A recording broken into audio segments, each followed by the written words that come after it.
The other day I was struck by the idea of being in a groove versus being in a rut, and about how the visual for both of those ideas is so similar, but the emotional context for those ideas is so different.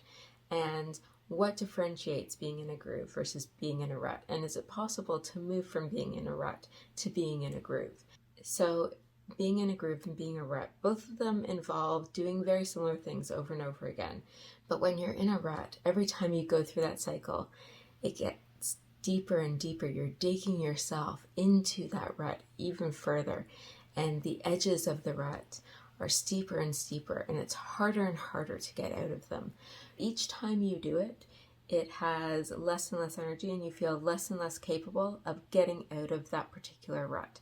Versus when you're in a groove, every time you go through it, you're gaining momentum, you're becoming more expansive, you're finding more opportunities for there to almost be escape velocity to get up to the next level, to find the next thing.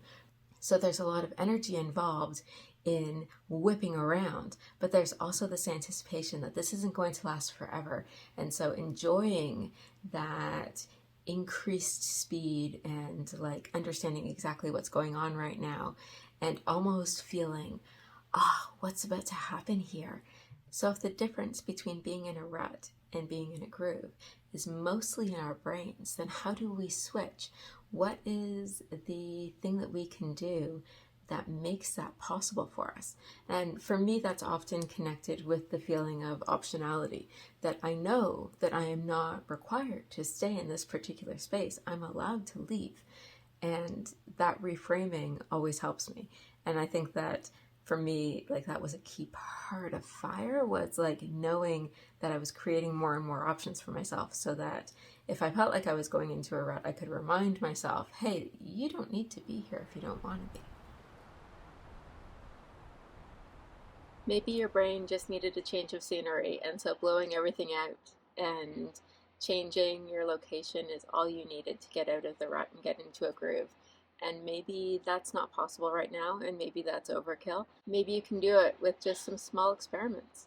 Because sometimes changing location just means there's a lot of noise now. Where are the places where I can start to bring an energy of experimentation? What if I try a slightly different approach this time? Will that help me get out of this particular rut that I'm in? And that new energy, that hope that there is a change possible, is sometimes all we need.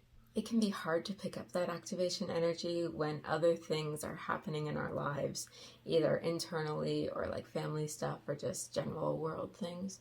It's very easy to say, you know what, I'm going to stay in this rut for a while, deal with my other stuff, and then I'll come back and deal with this rut later. I think that that's fine if you time bound it. Like, say, I'm going to do this for another 6 months, and then, like, regardless of anything else, I need to get out of this situation.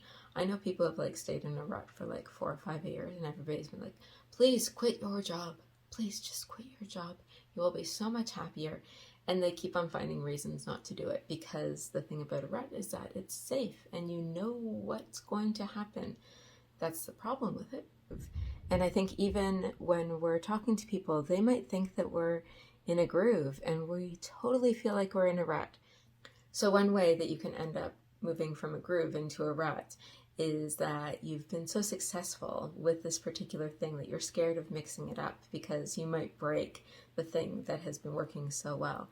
And so then like you start to feel like, oh, I can't change anything. And so then you just repeat yourself over and over and over again. And that's like the definition of the rut, is not feeling like you can get out of it.